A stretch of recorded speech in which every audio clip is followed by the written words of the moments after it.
mag-secret file, ay ilike mo muna ang video na to at mag-subscribe na sa aming YouTube channel. Don't forget to click the notification bell para hindi ka nahuhuli sa latest episode ng DJ Rocky's Secret Files.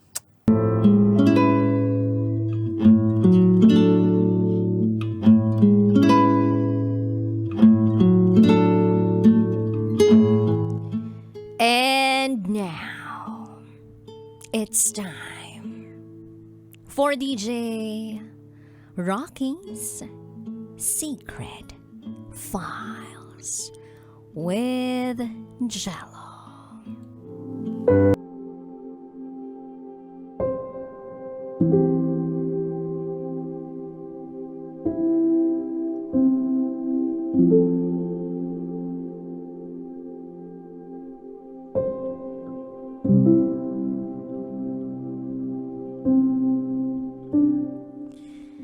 Hi DJ Rocky at DJ Jello. Sana mabasa ninyo ang kwento ko. Isa ako sa mga nakikinig palagi ng inyong programa. Minsan sa radyo, madalas sa YouTube ko kayo pinapanood. At kung hindi na talaga naaabutan, sa Spotify na lang din ako sumusubaybay. Gaya ng ibang nagpadala na noon sa inyo ng sulat, may mga sarili rin akong hugot na gusto kong ikwento. Itago nyo na lang ako sa pangalang Cecilia. At ito, ang aking secret file.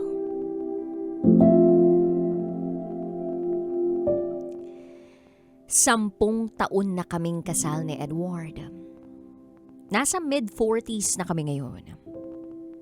At pinalad kaming mabiyayaan ng 2 anak. Kahit nasa bandang 30 years old na kami pareho that time.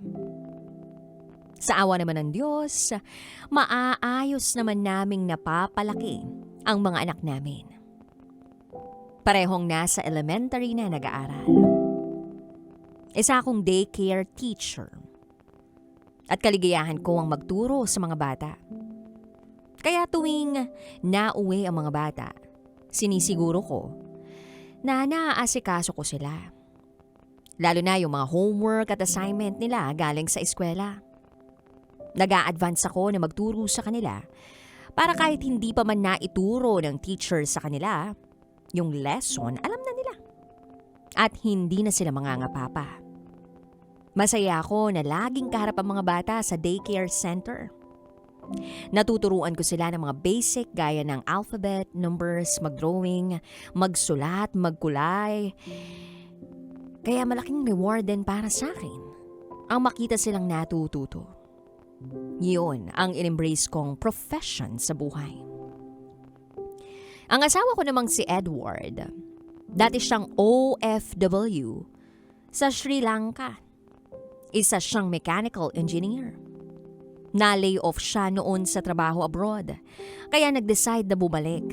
Umuwi ng Pilipinas at dito na mag-practice ng kanyang profession bilang engineer. Sa ngayon, nakakontrata siya sa isang engineering firm at humahawak ng mga project sa iba't ibang kumpanya. Maayos naman ang kanyang trabaho as far as I know. Malaki rin ang bayad sa kanya, kaya lahat ng pangangailangan ng pamilya namin napo-provide at nasusustain niya. Pinag-iisa namin yung mga sweldo namin at nairaraos namin ang buhay namin araw-araw. Thank God. Because I have a hard-working husband, responsableng asawa, at hindi bumibitiw sa kahit anong pagsubok na meron. But really, darating din pala talaga sa punto ng pagsasama namin bilang mag-asawa ang literal na pagsubok. Test of faithfulness, loyalty and love. Kahit gaano pa kaming katatag, may mga bahagi ng realidad na kailangan naming harapin whether we like it or not. Nagsimula ang lahat nung magpaalam si Edward na mag-overnight duty sa office nila. First time yun mangyari, sabi niya, meron daw silang nirarush na plano na kailangan tapusin para sa isang project. Ako naman, hindi nagduda. Never. So sabi ko, okay, mag-ingat. Magsabi kung may kailangan. If puyat o kulang sa tulog, huwag magpilit mag-drive. Ako na lang ang susundo. Matulog na lang. Alam niyo na, the typical care and affection that I show my husband. Hindi naman ako doon nagkulang. Sa unang beses, wala akong hinala. As in, wala. Pero dumala sa mga overnight sa opisina. At sa tuwing umuwi siya sa bahay, lagi na siyang may kausap sa messenger. Kachat. At hindi tungkol sa trabaho ang naririnig ko. Hindi ko sinasadyang makinig sa pinag-uusapan nila pero halata. Mas lumalim lang ang hinala ko nung naglagay na ng unlock pattern si Edward sa cellphone niya. Again, nag-benefit of the doubt ako kay Edward. Ayokong magmistulang pinagdududahan siya. At ma-feel niya nakaduda-duda siya. Lalo na't wala naman kami naging issues sa marital life namin in the past. But this time, nagkaroon ako ng gut feel na nakakaiba, na may something. At parang hindi ko kayang balewalain. Kung tama ang pagkakaalala ko, pang-apat na beses na overnight duty itong sinasabi ngayon ni Edward. Maaga siyang umalis kasi may sikat pa ng araw nung hapon. Pagkatapos niyang kumuha ng ilang perasong damit, umalis agad siya ng bahay. Na-sense ko na may something talaga. Kaya ilang minuto lang matapos siyang umalis, nag-drive ako sa kotse ko at sinundan siya kung saan pupunta. At habang nasa daan ako, na-track ko ang sasakyan ni Edward nang hindi niya nalalaman. Desperado na ako. Nagpatulong ako sa kakilala ko. Kinabahan ako nang bigla kong makita na hindi papuntang opisina nila ang kinaroroonan ng sasakyang minamaneho ni Edward. So sinundan ko ang location niya. Tinrack ko kung saan papunta. Ang destination ng kotse niya, hindi opisina nila. Kung saan siya dapat mag-overnight duty kundi sa isang hotel. Isang hotel. Isang sikat na 4-star hotel dito sa Maynila. Kako, ano kayang meron sa hotel na ito at dito sila magjo-duty? Pero sabi talaga ng utak ko iba. May mali. May mali talaga. So nagstay muna ako sa kotse ko. Habang pinagmamasdan ko from a distance yung hotel. Sumimple ako nag-face mask. Naglagay ng something around my face para hindi ako halata na may minamatsagang tao. So pagpasok ko, nandun si Edward sa lobby.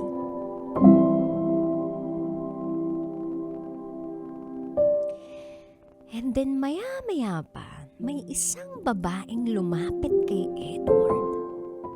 Babae lumapit kay Edward. Hindi ko kilala yung babae.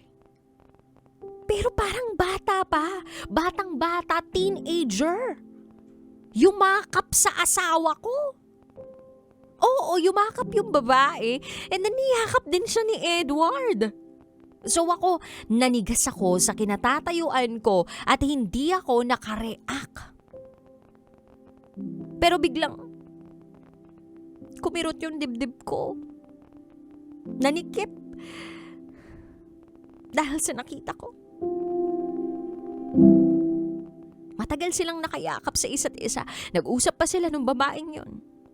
I saw it with my own eyes. And I concluded, may kabit si Edward. Pero sino nga ba to? Bakit all of a sudden, bigla siyang i-eksena at aagawin sa akin ang asawa ko? DJ Rocky and DJ Jello, hindi ko inaasahan na yun lang palang umpisa ng lahat ng twist na nalaman ko tungkol sa husband ko.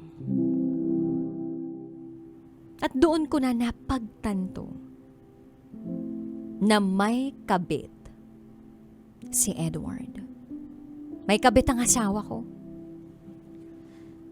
Napatanong ako, bakit nagawa sa akin ni Edward to? Sa totoo lang, hindi ko ine-expect ang ginawa niya sa akin to. So umuwi ako. Kinimkim ko muna ang sakit na nararamdaman ko dahil sa nakita ko. Hindi ko muna sinabi sa mga bata kasi alam kong masasaktan sila. But at the same time, kailangan ko rin munang alamin ang detalye mula mismo kay Edward. Nahihirapan ako yung proseso sa utak ko, mga nakita ko. Dahil after all these years, never naman ako nagduda sa asawa ko. Ngayon lang. At anong rason? Ba't niya nagawa sa akin to? Ba't niya nagawa sa amin ng pamilya niya to? So pagka-uwi ni Edward kinabukasan, parang wala siyang kinitang iba kagabi. Parang walang itinago. Parang walang niloloko. Parang walang remorse. Sinampal ko siya. Nagulat siya. Tapos paulit-ulit ko siyang sinasampal hanggang sa naiyak na lang ako. Sabi ko sa kanya, Edward, sinundan kita sa hotel kahapon. Nakita ko may kayahap kang babae. Ba't mo ito nagawa sa akin? Ano bang kulang sa akin? Pangit ba ako? Kapalit-palit ba ako? Sabihin mo! Sabihin mo!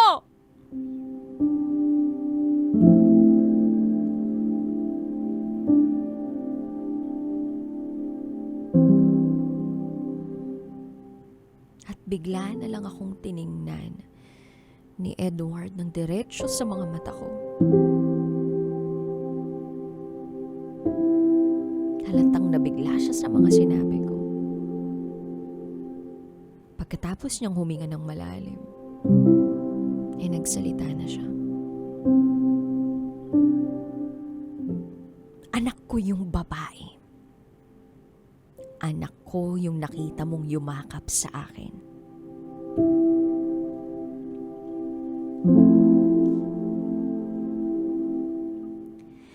DJ Rocky at DJ Jello, halos mahulog ang pangako sa lupa. Ang daming tanong sa isip ko nung marinig ko mula mismo kay Edward na anak niya yung batang babae na yumakap sa kanya na teenager sa paningin ko. Anak niya yun? Paano nangyari? Kailangan kong malaman.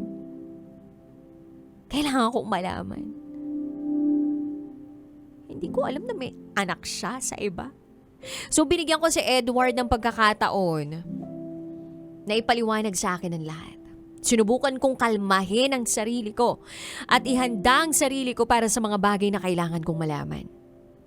Na dapat sana noon niya pa sinabi sa akin. Anak niya yung niyakap niya sa hotel. Anak niya sa isang babaeng nakilala niya noong binata pa siya at nasa abroad. Ang una kong reaksyon, Edward, asawa mo ko. Ba't di ko naman to alam? Ba't mo naman itinago? At ang sagot niya sa akin ay takot ako. Sagot ko sa kanya, takot saan? Sabi niya, mahusgahan. Mahusgahan mo, ng pamilya mo, ng buong mundo. Naging maingat lang ako, Cecilia. Hindi ko alam kung matatanggap mo ang nakaraan ko, yung bahagi ng Pasko na isinantabi ko na lang ng matagal na panahon. Kasi nagkamali talaga ako, mali ako sa parte na pinabayaan ko yung anak ko sa isang babaeng ni hindi ko naman naging girlfriend. Marami akong regrets, mistakes, na naisip ko itatabi ko na lang para hindi mo na malaman, para hindi ko na mabalikan, pero wala. Babalik at babalik pa rin talaga ang katotohanan kahit anong tago. Kaya Cecilia, I am very sorry kasi itinago ko yun sa'yo.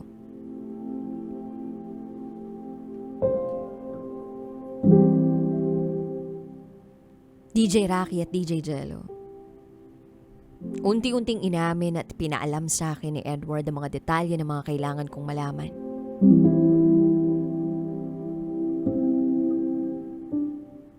Ang katauhan ng bata, ang katauhan ng babaeng nabuntis niya, ang lugar kung saan sila nagkaroon ng ugnayan at marami pang iba. Aaminin ko na hindi ko pa matanggap ng buong buo ang mga nalaman ko mula sa kanya.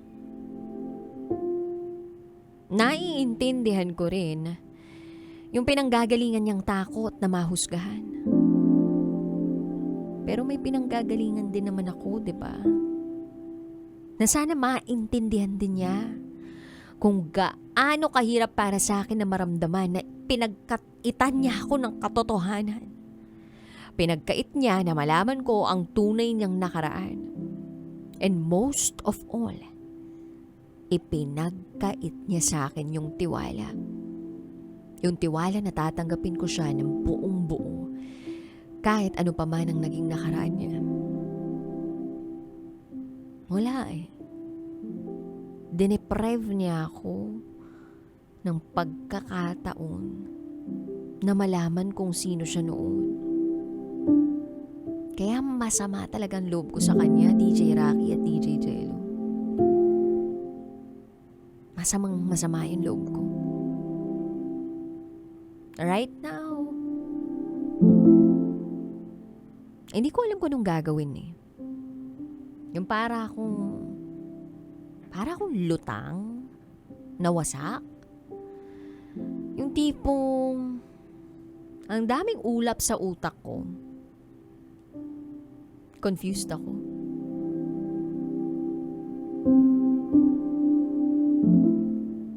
Hindi ko alam eh kung paano ko tatanggapin yung katotohanan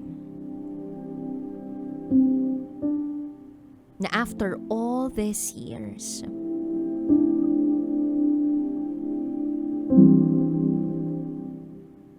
may mga bagay akong hindi alam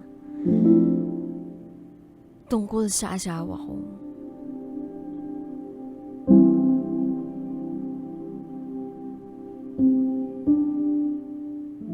Gusto kong mabigyan ng linaw ang sarili kong mga tanong.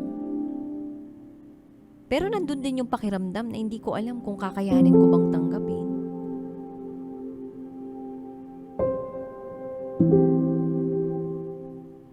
Hindi ako sure eh. Na kung noon ko pa to lahat nalaman, baka okay pa. But at this point, hindi ako sigurado. Hindi ko alam. And I think I need your help. Paano ko ipoproseso itong lahat sa utak ko? Kaya ko pa bang pagkatiwalaan ng asawa ko? Ngayon pang alam ko na ang tunay niyang pagkatao. Na may anak siya sa dati niyang kakilala. Sana bumalik kami doon sa puntong nagsisimula pa lang kami at nasabi niya sa akin ang lahat.